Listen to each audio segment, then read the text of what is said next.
আসসালামু আলাইকুম। Hello everyone, কেমন আছো সবাই? আল্লাহর অশেষ রহমতে নিশ্চয়ই ভালো আছো, সুস্থ আছো। আমরাও ভালো আছি আলহামদুলিল্লাহ। ওয়েলকাম করছি ডেইলি একটি নতুন ব্লগে। বিসমিল্লাহির রহমানির রহিম। এই তো মিষ্টি একটা সকাল দিয়ে আজকের ব্লগটা শুরু করলাম। তো পবিত্র মাহে রমজান আমাদের মাঝ থেকে চলেই গেল। তো পবিত্র মাহে রমজানের শেষের দিনটা কিভাবে কাটালাম আর কি করলাম তাই আজকে তোমাদের মাঝে শেয়ার করব। তার এই যে দেখো, ব্যাগট্যাগ দেখে নিশ্চয়ই বুঝতে পেরেছো, ব্যাগট্যাগ গুছিয়ে নিয়েছি। আর আমার বাবাটা কিন্তু ঘুম থেকে উঠেই সে যখনই দেখেছে ব্যাগট্যাগ গুছানো, সে দেখো এই যে জুতোটুকু বের করে সে দুষ্টামি করতে শুরু করে দিয়েছে। তো রাতে যখন ও ঘুমিয়েছিল তারপরে কিন্তু সব কিছু গুছগাছ করেছি, কারণ ও সজাগ থাকা অবস্থায় ও ভীষণ দুষ্টামি করে, ঠিকমতো গুছাতে দেয় না। যার কারণে রাতেই গুছিয়ে তারপরে কিন্তু অনেকটাই লেট করে শুয়েছিলাম। একদম সেহরি খেয়ে তারপরে ঘুমিয়েছি, তারপরেও কিন্তু ঘুম আসছিল না। আসলে আনন্দ কাজ করছিল, যেহেতু ঈদের মধ্যে গ্রামের বাড়িতে আসা, সবার সাথে ঈদ করার মজাটাই আলাদা। ঘুম থেকে উঠে ফ্রেশ ট্রেশ হয়ে এই তো সব কিছু বিছানা টিছানা ঝেড়ে ঘরটা ঝাড় দিয়ে নিচ্ছি।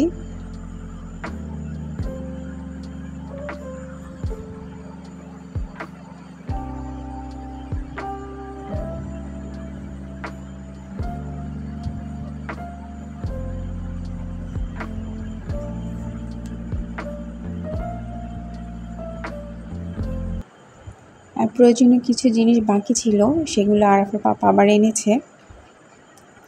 তো যেহেতু গরম চলে এসেছে তাই একটা ক্রিম আনিয়েছি পন্ডসের। আর যে মেহেদি, যেটা না হলেই চলেই না, ঈদি ঈদি মনে হয় না। এছাড়া আরাফের জন্যও একটা মুখের ক্রিম নিয়েছি গরমের। আর আমার জন্যে একটা ন্যাচারাল কালার লিপস্টিক নিয়েছি। তো এটা সব সময় কম বেশি আমি এটা ব্যবহার করি, যার কারণে অন্য লিপস্টিকের পাশাপাশি আমার এটা লাগেই। তো এই তো আমরা গুছগাছ করে বের হয়ে পড়েছি। তো বের হতে হতে দুপুর হয়ে যায়, মানে 1টা বেজে যায়। কিন্তু ভাগ্যে কর্মে আমরা গাড়ি মিস করি, আধা ঘন্টা পর পর বরগুনা থেকে গাড়ি ছাড়ে।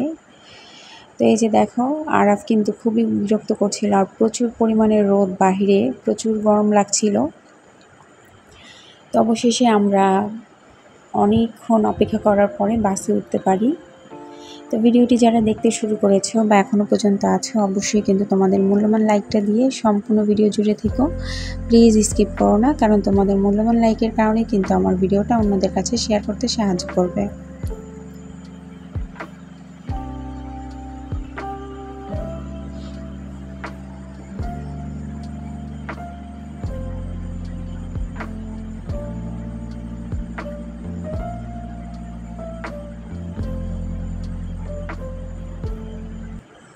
তো এই যে আমার বাবাটার কিন্তু ঘুম চলে এসেছে, কিছুক্ষণ ঘুমিয়েছিল। আর এই যে দেখো, গ্রামীণ পরিবেশ, মাটির গন্ধ, বাতাসের গন্ধ, মানে সব কিছু ফ্রেশ, অন্যরকম একটা প্রশান্তি নিয়ে আসে গ্রামীণ পরিবেশে। তো এই যে দেখো, বাস থেকে নেমে অটোতে উঠে পড়েছি, আর একটু হাত বাড়িয়ে উপভোগ করছিলাম, খুবই ভালো লাগছিল। আসলে গ্রামে আসলেই মনটা ভরে যায়।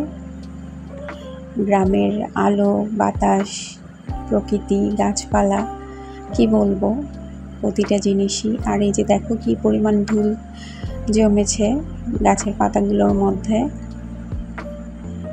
তো আমাদের বরিশালে কিন্তু খাল, বিল, নদী নালাটা একটু বেশি, যার কারণে অন্যরকম একটা সৌন্দর্য।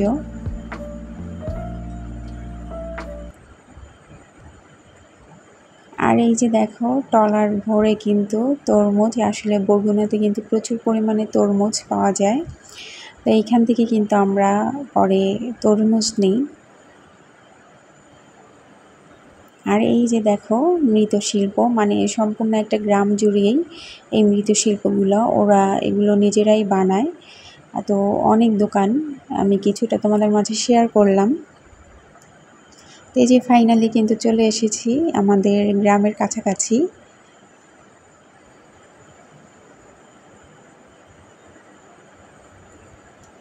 তো নতুন যারা আমার ভিডিওটি দেখছো, ভিডিওটির কোনো অংশ যদি ভালো লাগে, যদি ইচ্ছে আমার চ্যানেলটাকে সাবস্ক্রাইব করবে, তাহলে অবশ্যই আমার চ্যানেলটাকে সাবস্ক্রাইব করে আমার পাশে থাকা বেল বাটনটা প্রেস করে দিও, যাতে আমি ভিডিও আপলোড করার সাথে সাথে তোমরা নোটিফিকেশন পেয়ে যাও আর তোমাদের সময় মতো দেখে নিতে পারবো। তো এই যে দেখো, বাড়ির কাছাকাছি কিন্তু চলে এসেছি।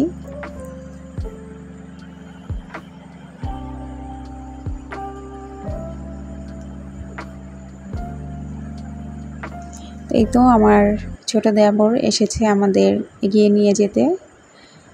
আর এই যে দেখাচ্ছি পাশেই কিন্তু আমার দাদা দাদির কবরস্থান।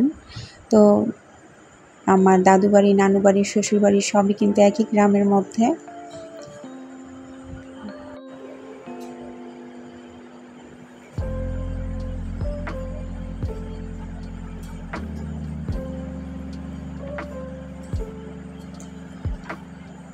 তো এই তো আমার দেবর আমাদের দিয়ে ও আবার একটু বাইরে গেল। আর এই যে ইফতার আয়োজন, তো আরাফের পাপাই ভিডিওটা নিয়েছে। তো যারা মূল্যবান সময় নষ্ট করে আমার ভিডিওটি দেখেছো তাদের জানাই অসংখ্য ধন্যবাদ। সবাই ভালো থেকো, সুস্থ থেকো, আর সবাইকে আবারও ঈদের অনেক অনেক শুভেচ্ছা ও ভালোবাসা ও দোয়া। সবাই ভালো থেকো, সুস্থ থেকো, আমাদের জন্য দোয়া করো। আল্লাহ হাফিজ, ঈদ মোবারক।